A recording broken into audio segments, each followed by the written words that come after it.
The dust kicked up first, a gritty haze that tasted of baked earth and dead grass. Then came the sound, the rhythmic thud of shovels striking stone, a jarring intrusion into the blistering silence of the plains. Elias Thorne lowered the bucket into the well, his knuckles white against the frayed rope.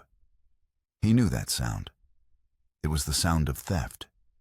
His rifle, a Winchester that was more a part of him than his own shadow, was already in his hand as he rounded the corner of the small cabin. Down by the creek, his creek the only artery of life for miles, 3 men worked with a grim efficiency. They were driving stakes into the shallow water-piling rocks to build a crude dam. Dust and sweat stained their clothes, but they moved with the confidence of men who were paid to ignore fences and property lines. On the saddle of a nearby horse, a tooled leather emblem caught the sun, a stylized K, intertwined with a serpent coiling around a staff. A cold knot tightened in Elias's gut. He had seen that emblem once before, years ago, in a town he had tried to burn from his memory. It was the mark of the doctor who had watched his family die. That's far enough. Elias's voice was gravel scraped raw by disuse and grief. It carried across the parched land, stopping the men cold. Shovels paused mid-swing. The men turned their hands, drifting toward the pistols holstered at their hips. The leader, a burly man with a sun-scorched face and pale, merciless eyes, spat a stream of tobacco juice into the dirt. "Just improving the landscape, friend. Your cattle baron neighbor wants to make sure his herd don't go thirsty. This is my water." Elias said, his thumb resting on the Winchester's hammer. "You take another stone, and you'll be drinking mud in hell before sunset." The air grew thick, shimmering with heat and unspoken violence. Rifles clicked. Elias held his ground. The silence that followed was heavier than the blistering sun, stretching across the sun-bleached plains where dust devils danced like ghostly apparitions. It was on this land he'd buried his wife Sarah and their little girl Lily. He would not lose it. It was then that a different sound cut through the tension, a skittering of loose rock from the high ridge overlooking the creek. All eyes snapped toward the movement. A figure tumbled down the shale slope, not with the clumsiness of an accident, but with the desperate haste of the hunted. It was a woman, her movements powerful and athletic, even in her flight. She landed in a crouch at the bottom, pulling a small child behind her, shielding him with her body. She was Apache.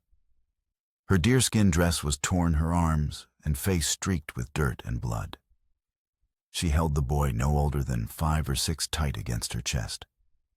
He was thin, his dark eyes wide with a terror that seemed too old for his face. They were caught in the middle, a tableau of desperation framed by armed men. The leader of the dam builders grinned, a cruel slash in his weathered face. "Well now, looks like the reservation is leaking." One of his men raised his rifle, sighting on the woman and child, as if they were nothing more than coyotes. Elias didn't think. He acted. The Winchester cracked the shot, not aimed to kill, but to warn. The bullet whined past the man's ear, close enough to make him flinch and curse.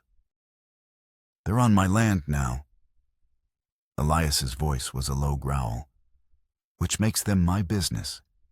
Get out." The leader's eyes narrowed, weighing the cost of a gunfight over a trickle of water. He glanced at the emblem on his saddle, then back at Elias's unyielding stance. With a grunt of frustration, he jerked his chin at his men. "He ain't worth dying for. Kane can deal with him later." They mounted their horses, their departure stirring a fresh cloud of choking dust. As they rode off, the leader cast one last look, not at Elias, but at the serpent emblem, a silent promise hanging in the air. Elias kept his rifle raised until they were distant specks on the horizon. Only then did he lower it, the tension draining from him, leaving behind the familiar ache of solitude. He turned his attention to the woman and child. The woman had not moved. She stood with a stillness that was both fierce and fragile, her gaze locked on him. Her eyes, black and deep, held no plea for mercy, but a stark transactional query. She was assessing him, judging his strength, his intent. He saw the raw wounds on her arms, the exhaustion that pulled at the corners of her proud mouth, the shallow, rattling breaths of the boy clinging to her. He saw two people standing on the very edge of survival. Slowly, deliberately, he opened the gate to his small homestead. The hinges groaned a complaint that echoed in the vast emptiness. He extended a hand, not in charity, but in recognition of the fight he saw in her. A fight he knew all too well. "Come in," he said, the words feeling foreign on his tongue. "You can use the stable. There's food. We'll talk when the sun is less angry." The woman Awanatada met his gaze for a long moment. A silent acknowledgement passed between them, an understanding of the brutal calculus of the West. With a slow, deliberate nod, she guided her son through the gate. The wooden bar fell shut behind them, sealing three lonely souls inside the fragile perimeter of a life Elias thought was already over. It was only just beginning. Part 2 set up. The silence of Elias's life had been a carefully constructed fortress. For 5 years since the fever had taken Sarah and Lily, it had been his only companion. The cabin, once filled with his wife's quiet humming and his daughter's bright laughter, had become a hollow echo chamber of memory. He kept it meticulously clean, as if expecting them to walk through the door at any moment. Yet he never moved Sarah's sewing basket from its place by the hearth, or the small, crudely carved wooden horse Lily had cherished from the mantelpiece. His land was his penance and his purpose. He worked it from before the sun rose until long after it set the physical exhaustion, a welcome anesthetic for the gnawing pain in his soul.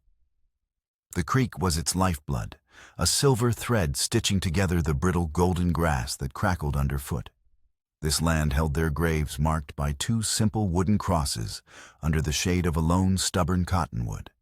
It was all he had left of them, a sanctuary he would defend with his last breath. The arrival of Awanatada and her son Neol shattered that peace. Their presence was a stone dropped into the still pool of his grief. In the old stable, the flickering light of an oil lamp cast long shadows on the gray wooden walls. Awanatada sat leaning against a post, her bare shoulders damp with sweat. One muscular arm was loosely wrapped in a torn piece of cloth covering a deep gash. Neol lay curled in an old horse blanket Elias had pulled from a chest, sleeping the fitful sleep of the exhausted and starved. Elias sat on his porch, the Winchester across his lap, watching the stable door. He was a man used to silence, but the sound of the mother and child breathing in the darkness was a weight on his heart. He found his mind drifting back, pulled into the vortex of the past he fought so hard to keep at bay. The memory came in fractured shards, Lily's face flushed with a heat that had nothing to do with the sun. Sarah, her hand cool on his whispering reassurances, even as a fine sheen of sweat covered her own brow. The smell of herbs and boiled linens filling the small cabin. And then the doctor, Dr. Alistair Kane. He'd ridden in from the newly established town, a man with soft hands and an air of detached confidence. He spoke of new science, of tinctures and powders from the East. On his saddlebag was that emblem, the serpent and staff of Asclepius, but with a stylized proprietary K woven into the design. Elias, a man who trusted the land and its remedies, had been suspicious. He had seen snake oil salesmen before. "It's a simple contagion," Dr. Kane had insisted, his eyes holding a strange, almost frantic intensity. "This compound will break the fever. You must trust me." But Elias had seen the tremor in the doctor's hand, the desperation behind the professional mask. He'd refused clinging to the old ways, to the poultices and teas his own mother had used. It was a decision born of fear and stubborn pride. By the time he realized his mistake, it was too late. The fever consumed them, swift and merciless. The doctor was gone, and Elias was left with a silence that screamed. He blamed the doctor, but in the deepest, most secret corners of his heart, he blamed himself. His refusal, his old-fashioned stubbornness, had it cost them their lives. The thought was a relentless tormentor. And now the men sent to steal his water wore that same man's emblem. It couldn't be a coincidence. The name their leader had mentioned, Cain, it was a poison whispered on the wind. A floorboard creaked, pulling him from the past. Awanatada stood in the stable doorway. She was tall, her walk slightly uneven from her scraped feet. In the lantern's glow, the veins stood out on her strong arms. Her eyes were not those of a defeated refugee. They held the steady, assessing gaze of a warrior. "I am Awanatada," she said, her voice deep and hoarse yet steady. Her English was deliberate, each word chosen with care. "My son is Neol. We thank you for the food." Elias just nodded, his throat tight. "I am not asking for pity," she continued, stepping out into the yard. "I was a warrior of my people. They wanted me to marry an old chief, a man who would have used my son's spirit as a bargaining chip. I refused. For this, they cast me out. They say my son has no place among them." She looked at him, her expression unreadable. "We were fleeing them when we found your creek." Elias studied her, the hardened lines around his eyes softening slightly. He saw in her gaze the same pain of loss. He carried the fierce, protective instinct of a parent who would burn down the world for their child. "You came here looking for a home, or just shelter for the night?" he asked, his voice rough. Awanatada's lips thinned. "I want to live, and I want my boy to grow up free. I am a hunter, a builder, a fighter. I will earn our keep. I will work this land with you. A partnership." It was not a plea. It was a proposal, a business transaction offered between two people who understood that survival was the only currency that mattered. It was a challenge to the brutal life they both knew. The night wind slipped through the cracks in the door, carrying the scent of sun-scorched hay and distant rain. Elias gripped the rifle tighter, his chest burning like embers stirred from old ashes. He made no promises, but he didn't send her away. And in that moment, between a lonely rancher, haunted by his past, and an exiled warrior fighting for her future, an invisible thread quietly pulled them together. Part 3. Inciting Incident. At dawn, the first light spilled across the weathered roof tiles, painting the world in shades of pale rose and gold. Elias opened the cabin door, a bowl of hot corn porridge in one hand. He had slept on the porch, a restless, fitful sleep, punctuated by dreams of fevered brows and a serpent-coiled staff. He expected to find them still asleep in the stable, but the yard was already alive with quiet activity. Awanatada stood by the well, her back to him. She was drawing water, not with the jerky motions of someone unused to the task, but with a smooth, powerful rhythm. The muscles in her shoulders and back moved with a fluid strength under her sun-darkened skin. Neol sat on the cabin steps, meticulously arranging a small circle of pebbles, his dark eyes fixed on his mother, as if she were the anchor of his world. Elias paused. He was not used to sharing his morning, his space, his silence. Yet the scene felt right. It was a domesticity he thought he had lost forever. He had built this ranch for a family, and for the first time in 5 years, it felt like it held one, however temporary and strange. Awanatada turned, sensing his presence. Sweat trailed down her temples. "Thank you for the food," she said again, her voice less hoarse now. The pride in her eyes was a shield refusing to be broken by circumstance. Elias simply nodded, placing the bowl on the steps in front of the boy. Niol glanced up at his mother, seeking permission. She gave a slight nod, and he lowered his head to eat, taking small, careful spoonfuls with trembling, skinny hands. The simple act of the boy eating, of his hunger being satisfied on this land, struck a deep chord in Elias. It felt like a small victory against the vast, uncaring wilderness. He had brought them in, and now the consequences of that decision began to unfold. They fell into an unspoken routine. Awanatata did not wait to be asked. She saw a fence that needed mending and began lashing the posts with strips of rawhide she carried in a small pouch. She saw the grain shed was in disarray and began cleaning and organizing it with a fierce efficiency. She moved with purpose, her strength evident in every action.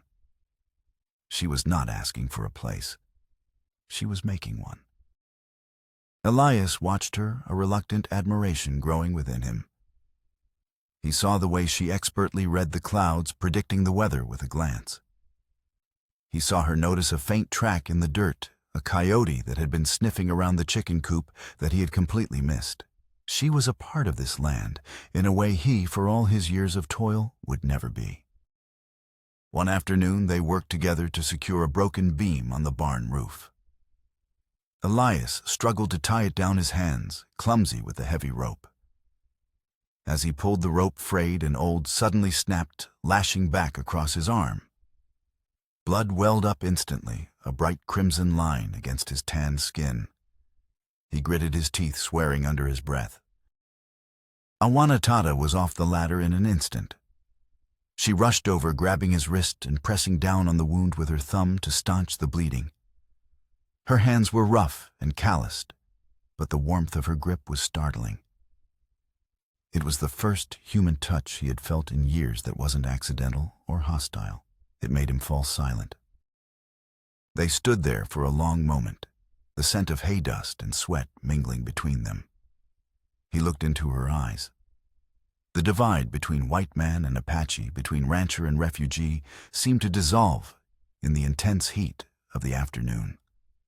In that gaze, he saw not a stranger, but a fellow survivor. Two people who had lost much now, trying to rebuild some sliver of fragile peace in a world determined to tear it down. That night, they sat by the fire on the porch, not in the cabin. The child slept soundly, inside his breathing steady. The vast, star-dusted sky stretched above them. Elias slowly turned the rifle on his lap, while Awanatata sat wrapped in a fur blanket he had given her, the firelight casting shadows across her scarred and proud face. A different kind of silence settled around them. It wasn't the silence of loneliness that had haunted him for so long. It was a shared silence, a comfortable space built on a foundation of mutual respect and unspoken understanding. He had let them through the gate, and in doing so had let the world back into his life. He did not yet know if it was a blessing or a curse, but he knew with a certainty that settled deep in his bones that there was no going back. Part 4, first obstacle. The peace was fragile, and it did not last. 3 days later, just as the sun began its descent, casting long, skeletal shadows across the plains, Elias saw the riders. Not the hired thugs from before, but a dozen Apache warriors, their approach heralded by a rising column of red dust. They moved with the grim purpose of a storm front, spears and rifles glinting in the sunset. Elias's hand went to his Winchester. Niol inside, now. Awanatata didn't hesitate. She scooped up her son, her face a mask of stoic resolve, and hurried into the cabin. Elias stepped in front of the gate, his stance wide, the rifle held ready across his arms. This was a different threat, one steeped in tradition and tribal law, and in some ways far more dangerous than simple greed. The warriors halted just outside the fence, their ponies shifting restlessly. They were not painted for war, but their expressions were hard, their eyes filled with judgment. At their head was an elder, a tall man with silver hair braided with eagle feathers and a face like carved granite. His eyes, ancient and sharp, seemed to see straight through Elias, weighing his soul. This was Gray Elk. His voice when he spoke was a low rumble like distant thunder. He addressed Awanatada, his gaze fixed on the cabin door. Awanatada, you have defied the council. You have dishonored the chief-to-be. The tribe calls you back. The cabin door opened. Awanatada stepped out onto the porch, Neol clutching her leg. Her shoulders were bare old scars, visible beneath the blazing red sunset. Her voice rang out clear and unwavering, carrying across the yard. My honor is my own. I will not be traded like property. My son will not be raised in the shadow of a man who sees him only as a tool. I choose freedom. A murmur rippled through the warriors. One of them, a man with a jagged scar down his cheek, spat on the ground. She belongs to the tribe. The white man cannot keep her. Elias clenched his jaw. She doesn't belong to anyone. She made a choice. This is my land. Gray Elk's piercing gaze shifted to Elias. This land was once ours, white man. Her defiance is a tribal matter. It does not concern you. Give her to us. No, Elias's voice was firm. She and the boy are under my protection.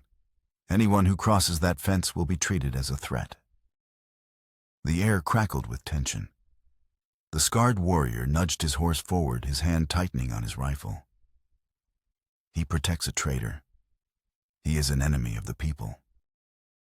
Enough, Chaco, Gray Elk commanded, raising a hand. The scarred warrior sullenly reined his horse back. The elder looked at Elias, then at Awanatada, a deep sadness in his eyes. He was not a man driven by malice, but by the heavy weight of tradition. You do not understand our ways, Gray Elk said to Elias. Her defiance weakens us. It invites chaos. The law must be upheld. Laws that break a family aren't laws, Elias countered, his voice low. They're cages. For a long moment, no one moved.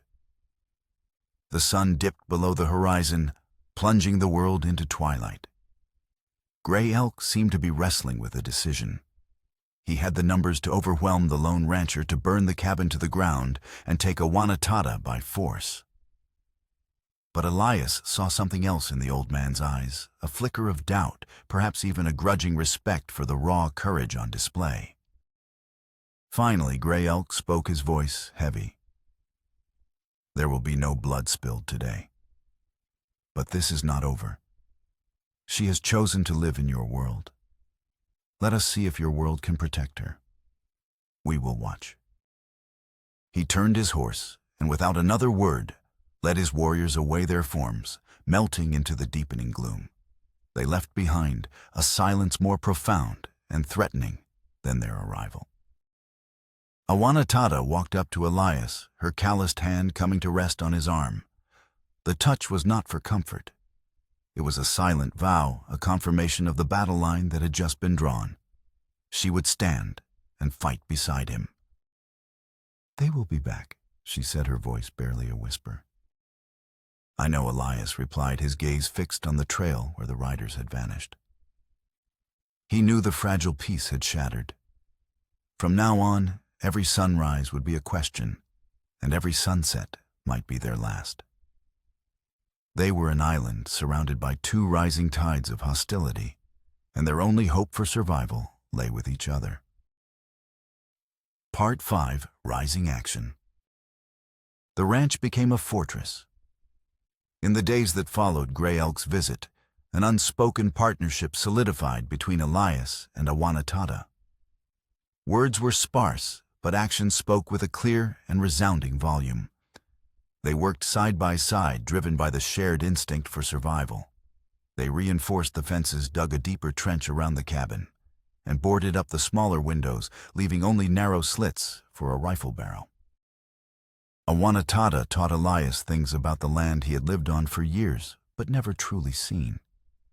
She showed him how to create silent deadfall traps along the perimeter, how to read the subtle shifts in the behavior of birds and insects that signaled an approaching presence. She was patient and methodical, her knowledge a deep well, from which Elias drank gratefully. In return, he taught her how to handle the Winchester, how to reload it with swift economic movements, until it felt like an extension of her own arm. She was a natural, her warrior instincts translating seamlessly to the firearm. Their shared work forged a bond stronger than any promise. One sweltering afternoon, as they hoisted a heavy support beam for the barn, Elias's grip slipped. The beam tilted, threatening to crash down. Before he could even shout a warning, Awanatada threw her entire body against it, her feet digging into the dirt, the muscles in her back and shoulders straining with a power that left him breathless. Together, they wrestled it into place. Panting, covered in sweat and sawdust, their eyes met. In that moment of shared struggle, a deep, unspoken trust was cemented.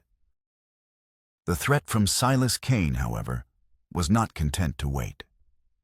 It came not as a frontal assault, but as a series of insidious attacks. One morning, they awoke to find the chicken coop door torn from its hinges, and their few hens slaughtered not by a coyote, but by the clean work of a knife. Another day, a section of fence was cut, and a dozen of Elias's cattle were driven off. It was a war of attrition designed to bleed him dry, to make his life on the ranch untenable. Elias knew he couldn't just wait for the next attack.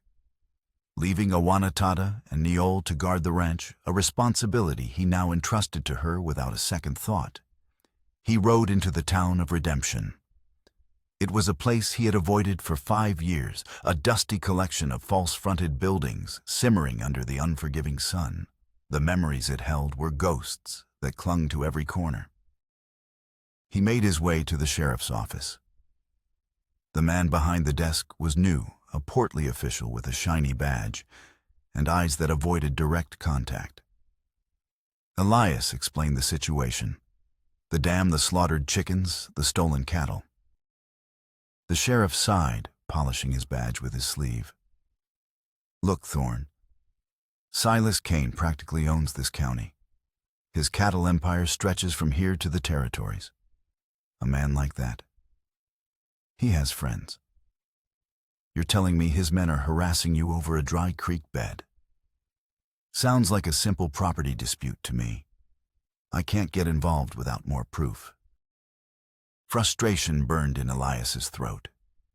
Leaving the office, he tied his horse outside the general store, his eyes scanning the street.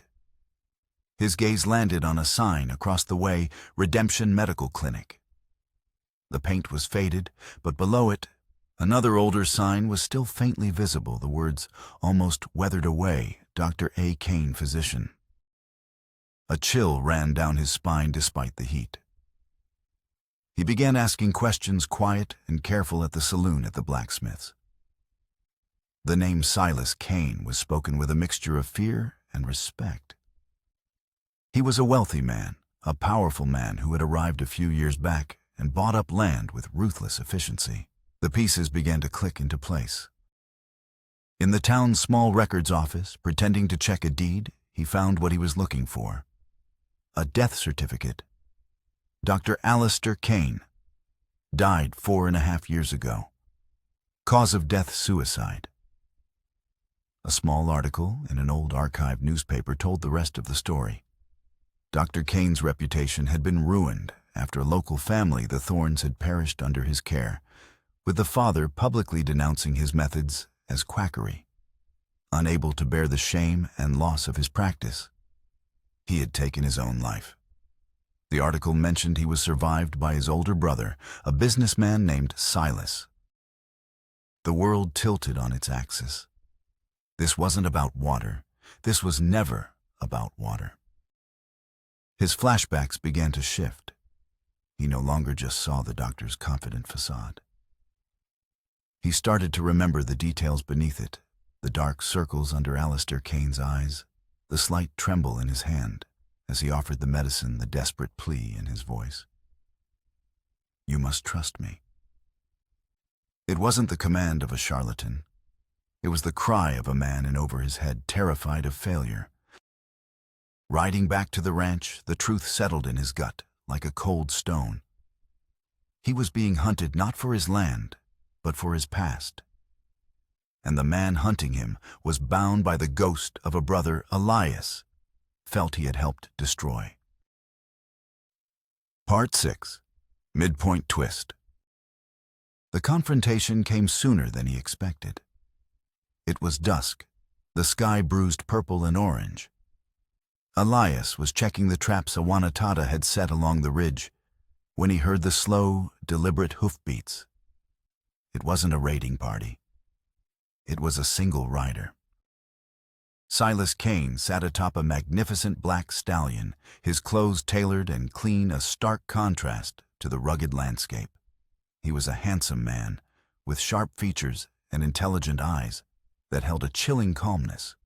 The serpent and staff emblem was embossed in silver on his saddle. He reined in his horse just a few feet from Elias, a polite, almost pleasant smile on his face. "Mr. Thorne," he said, his voice smooth and educated, "I do apologize for my men's overzealousness the other day. Good help is so hard to find." Elias stood his ground, his hand resting on the butt of his pistol. "They knew what they were doing, Kane. Just like you." Kane's smile didn't falter.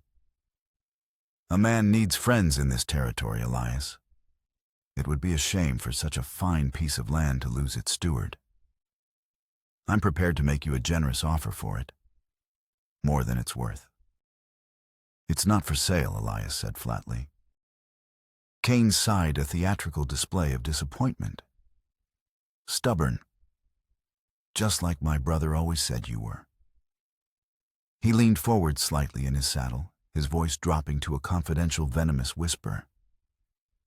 "Alistair looked up to men like you, men of the earth. He came out here to prove himself, to bring modern medicine to those who lived by old-fashioned ignorance. He wanted to save people." The air grew cold. Elias felt the blood drain from his face. "He told me about you." Kane continued, his eyes glittering with a cold fire. "He begged you. He had the cure for that filth. Your family contracted a new serum from Boston. But you, with your pride and your dirt remedies, you refused him.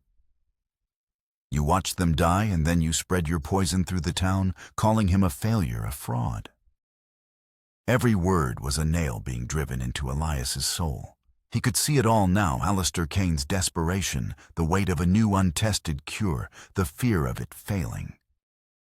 He couldn't live with it. Silas hissed, the mask of civility finally slipping away to reveal the raw, festering wound beneath. "You didn't just let your family die, Thorne. You killed my brother. You destroyed his name, his spirit. He put a pistol in his mouth because of you. This land, this water, this is just the beginning. I'm not going to buy your ranch. I'm going to take it. I'm going to erase every trace of you from this earth, just as you erased him." The fight was no longer over territory. It was a personal vendetta, a twisted quest for revenge born of grief and misplaced blame. Elias was staring into the face of a man whose entire existence was now dedicated to his destruction. "Your brother was a desperate man," Elias said, his voice tight. "Maybe he was right, maybe he was wrong. But this feud is with me. You leave the woman and child out of it." Silas Kane laughed, a sound utterly devoid of warmth. "Oh, the savage and her pup," he sneered. "They're on your land, Thorne. That makes them your business. And everything that is your business is now mine." He straightened up in his saddle, his polite mask sliding back into place. "Think about my offer. Or don't. The outcome will be the same." With a gentle tug on the reins, he turned his magnificent horse and rode away. leaving Elias standing alone on the ridge, the weight of two families' tragedies pressing down on him. He was no longer just defending his home. He was fighting the ghosts of his own past ghosts that had just been given a name and a face. Part 7, Second Obstacle. The threat, now given a face and a motive, hung over the ranch like a shroud. A few days later, Cain made his next move, and it was more cruel and calculated than anything before. The morning was deceptively peaceful. Neol, who had been growing stronger and more confident under the open sky, was chasing grasshoppers near the creek bed, while Awanatada and Elias repaired a water trough. His laughter, a sound that had become as vital as rainfall to the arid landscape of Elias's heart, echoed in the clear air.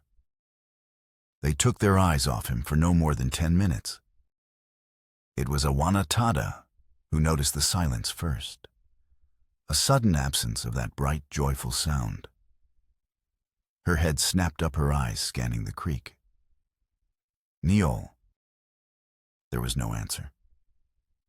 A cold dread, sharp and immediate, pierced Elias.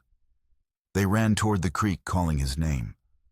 All they found were small footprints in the mud, and beside them the larger, deeper prints of a man's boots. Leading away from the prints, almost as if left deliberately, was a single brightly colored feather, a child's plaything Elias had carved for him, lying in the dirt. Awanatada let out a sound, a low guttural cry of pure anguish that seemed torn from the very earth. It was the sound of a mother whose world had just been ripped away. She fell to her knees, clutching the feather, her body trembling with a rage and grief so profound it was terrifying to witness. Elias felt a fury so intense it nearly blinded him. Cain had crossed the one line he had warned him against. He had taken the boy. This was no longer a war of attrition. It was an act of pure evil designed to break them completely. He knew he couldn't face Cain and his men alone. Cain would be expecting him, would have set a trap. He needed help. He needed eyes that knew the land better than he did warriors who could move like shadows. He needed the Apache. Swallowing his pride, Elias rode out, not toward town, but toward the stony bluffs, where he knew Gray Elk's people made their camp. He rode hard, the image of Awanatada's stricken face burned into his mind. He was met at the edge of the camp by sentries, including the scarred warrior Chaco, whose eyes were filled with suspicion and hostility. They led him disarmed to the center of the village, where Gray Elk sat before his lodge. The elder listened, his face impassive, as Elias told him everything about Silas Cain, the vendetta, the poisoned history, and now the kidnapping of Neol. When Elias finished, Chaco sneered. "This is the white man's fight. The woman left our ways. Her child is no longer one of the people. Why should we shed our blood for them?" "Because the boy is innocent." Elias said, his voice raw with desperation, meeting Chaco's gaze without flinching. "And because a man like Cain won't stop with my land. He sees this territory as his own. Today he takes my cattle and a boy. Tomorrow he will dam your rivers and claim your hunting grounds. A serpent that is allowed to grow will eventually bite everyone." Gray Elk remained silent for a long time, his ancient eyes studying Elias. He saw not a man asking for a favor, but a father pleading for the life of a son he had claimed as his own. He saw the truth in Elias's warning. Cain was a sickness on the land, a threat to all who lived on it, white and Apache alike. Finally, Gray Elk rose to his feet. "Chaco speaks with a bitter heart, but he does not speak for the council. Awanatada chose her path, but the boy carries the blood of our ancestors. He is one of us." He turned to Elias, a new light in his eyes. It was the light of a warrior preparing for battle. "This man Cain is a shadow that devours life. We will not allow that shadow to fall on our children. We will help you. We will ride with you." A new powerful alliance was forged in the crucible of a shared threat. Gray Elk summoned his best trackers and warriors. They knew the land, every canyon and hidden trail. They knew where a man like Cain would make his camp. As they prepared, sharing information about Cain's movements and the layout of his main encampment, Elias felt a flicker of hope. He was no longer a lone man fighting his ghosts. He was part of something larger, a united force about to bring a storm of justice down on Silas Cain. Part 8 Climax. The heavens themselves seemed to declare war. A monstrous thunderstorm rolled in from the mountains, a turbulent sea of black and bruised purple clouds that swallowed the stars. Rain fell in cold, hard sheets, and lightning tore across the sky, momentarily illuminating the world in stark, ghostly flashes. It was the perfect cover. Elias Gray. Elk Chaco and 5 other warriors moved through the deluge like spirits of the storm. Their faces were grim, their movements silent and purposeful. The Apache trackers had led them to a box canyon a few miles from the ranch, where Cain had established a heavily guarded encampment. They crested a ridge overlooking the camp. Below, canvas tents shuddered in the wind, and campfires sputtered against the rain. Men huddled under makeshift shelters, their guard lowered by the violence of the storm. In the center of the camp, tied to a post inside a large, open-sided tent, was Neol. He was small and soaked, but his chin was held high, a spark of his mother's defiance burning in his eyes. Standing near him, shielded from the worst of the rain, was Silas Cain, a rifle cradled in his arms. "He is using the boy as bait, Gray Elk," whispered his voice barely audible over the howling wind. "He expects you, Thorn." "I know," Elias replied, "and we won't disappoint him." The plan was simple and brutal. The warriors would create a diversion, a swift, chaotic attack on the far side of the camp, to draw the guards. In the confusion, Elias and Chaco would go for the boy.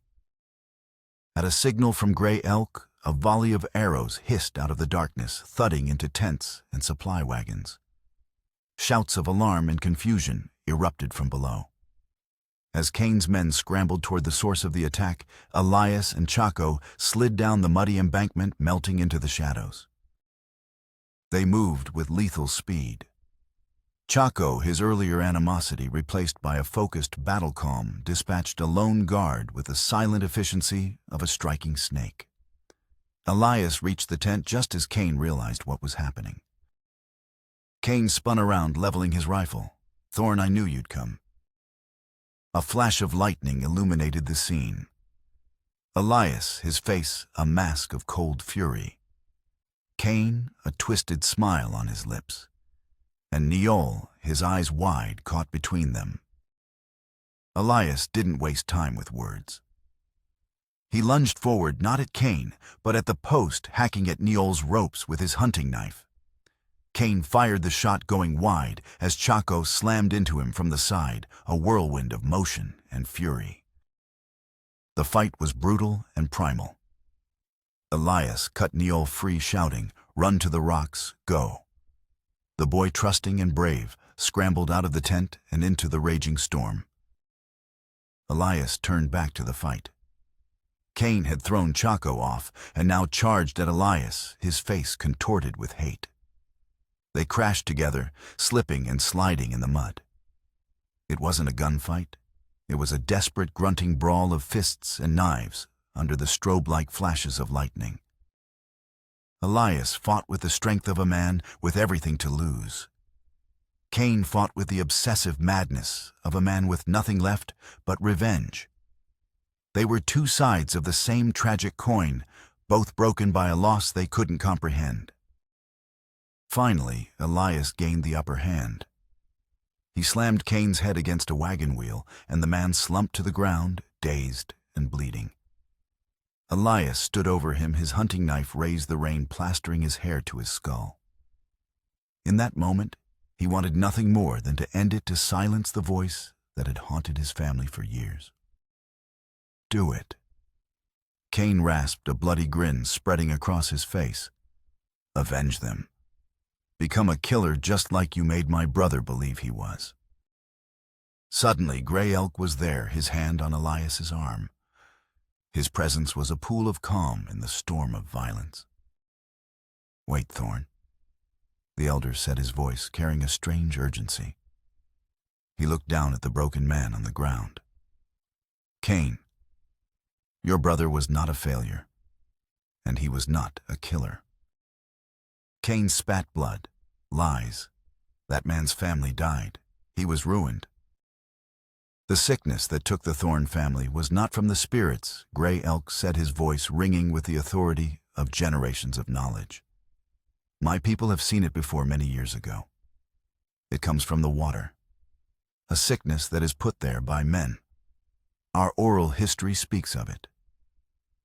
Around the time the Thorns died, a white man was seen near the headwaters of that creek, a man poisoning the well to drive settlers away. He turned his piercing gaze to one of Cain's captured men, now held by 2 Apache warriors. It was the burly foreman from the creek. The man's face went pale with terror. Gray Elk pointed a finger at him. A man who looks very much like him. The truth descended with the force of a lightning bolt, shattering everything. Alistair Cain hadn't failed. The fever wasn't natural.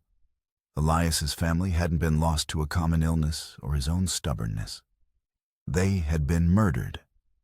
And Silas Cain's entire lifelong quest for revenge, the hate that had consumed him, driven his brother to suicide, and fueled this entire conflict, was built on a lie. The fight drained out of Silas Cain. His face crumpled, the madness replaced by a hollow, bottomless despair. He was no longer a villain. He was just a man, pathetic and broken, his life's purpose revealed as a tragic, meaningless mistake. Elias looked at the knife in his hand, then at the shattered man before him. Killing him now would not be justice. It would be an act as empty as Cain's own revenge. Slowly, he lowered the knife. He would not choose vengeance. He would choose to live. Part 9. Falling Action. In the gray, rain-washed dawn that followed the storm, the world seemed newly scrubbed and quiet. The battle was over. Cain's men, their leader broken and their will shattered, had surrendered without further bloodshed. Silas Cain was bound and taken into custody by the town sheriff, who, upon hearing Gray Elk's testimony and the foreman's terrified confession, could no longer hide behind bureaucratic indifference.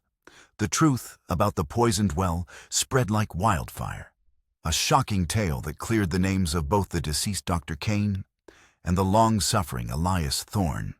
Cain's cattle empire, built on a foundation of lies and grief, began to crumble.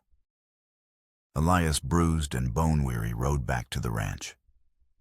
Neol was perched in front of him on the saddle, his small hand clutching Elias's shirt, his head resting against his chest. As they cleared the last rise, Elias saw her. Awanatada stood on the porch, a lone, powerful silhouette against the rising sun. She had been waiting, watching all night. When she saw Neol safe and sound, her stoic composure finally broke. She ran into the yard, her feet flying over the damp earth. Elias swung down from the horse, lifting the boy into his mother's waiting arms. Awanatada crushed him to her, burying her face in his hair, her shoulders shaking with silent, racking sobs of relief. It was a reunion of profound, unspoken emotion, a family torn apart by violence and made whole again.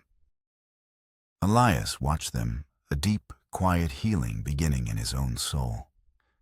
The guilt he had carried for 5 years, the crushing weight of his what-ifs, had been lifted.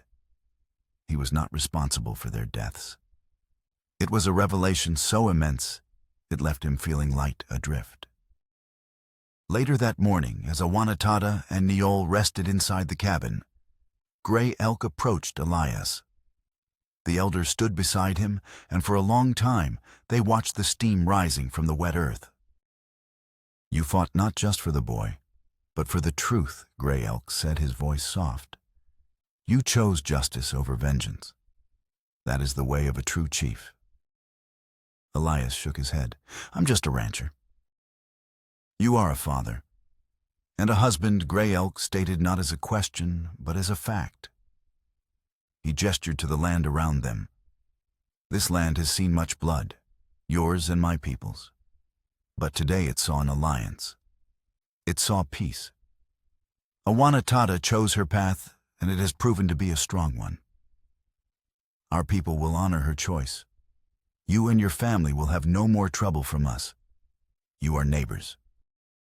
Elias met the old man's eyes and saw not a rival or a threat, but an equal, a man of honor. He extended his hand. Thank you, Gray Elk. The elder did not shake his hand. Instead, he clasped Elias's forearm in the warrior's grip of respect. Live well, Elias Thorne. Protect your family. That is a law all men understand. With a final solemn nod, Gray Elk turned and walked away, his duty done. Elias stood alone in the quiet morning, the sound of his new family's breathing drifting from the cabin. He felt the sun on his face, warm and real. The storm had passed, and for the first time in a very long time, he felt at peace. Part 10. Resolution and Final Surprise. Months passed. Spring bled into a long, prosperous summer. The rains had been kind, and the fields once scorched and yellow were now covered in a sea of green grass. The ranch was thriving. The herd had grown, the fences were strong, and the creek ran clear and full. The truce with the tribe had blossomed into a quiet friendship marked by occasional visits from Gray Elk and shared knowledge of the changing seasons. Life settled into a new, comfortable rhythm. The silence that had once haunted the cabin was now filled with the music of a family. Neol's laughter was a constant presence as he helped with chores, his small frame growing sturdy and strong. Awanatata and Elias worked as a seamless unit, their shared labors and quiet evenings weaving their lives together into a single, unbreakable cord. Their partnership, born of necessity, had deepened into a profound and quiet love, expressed not in grand pronouncements, but in a shared glance across the dinner table, a comforting hand on the shoulder after a long day's work. One late afternoon, as the sun began its descent, painting the sky in fiery strokes of orange and red, Elias walked to the lone cottonwood tree at the edge of his property. The two simple wooden crosses stood as silent sentinels over the past. From his pocket, he took a small worn silver locket. It had been Sarah's. He held it in his calloused palm, the metal warm against his skin. He didn't open it. He knew the tiny portraits inside by heart. For a long moment he stood there, remembering not the pain of their loss, but the joy of their lives. He was not forgetting them. He was finally letting go of the guilt that had chained him to their graves. He knelt down and with his bare hands dug a small hole at the base of a new sturdy fence post, a post he and Awanatata had set together just a week before. He placed the locket inside and covered it with earth, packing it down firmly. It was a cornerstone for his new life, an act of honoring his past while firmly planting his commitment to protecting his new future. It was an act of acceptance, of healing. As he stood, he saw Awanatata walking toward him from the cabin, Neol trailing behind, chasing a butterfly. She stopped beside him, her presence a source of quiet strength. She looked from the fresh earth at the base of the post to his face, understanding the silent ceremony she had just witnessed. She placed her hand on his arm, her touch warm and reassuring. Together, they looked out at the blood-red horizon, at the land that had nearly destroyed them, but had instead forged them into something new and strong. Elias gently squeezed her hand, a feeling of profound gratitude washing over him. Peace had finally arrived. not granted but built by their own hands.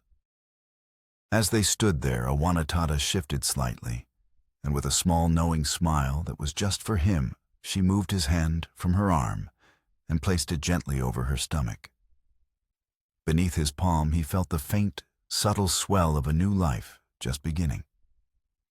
A true symbol of their shared future, a promise whispered on the evening breeze. The Wild West had taken so much from him, but in the end it had given him everything.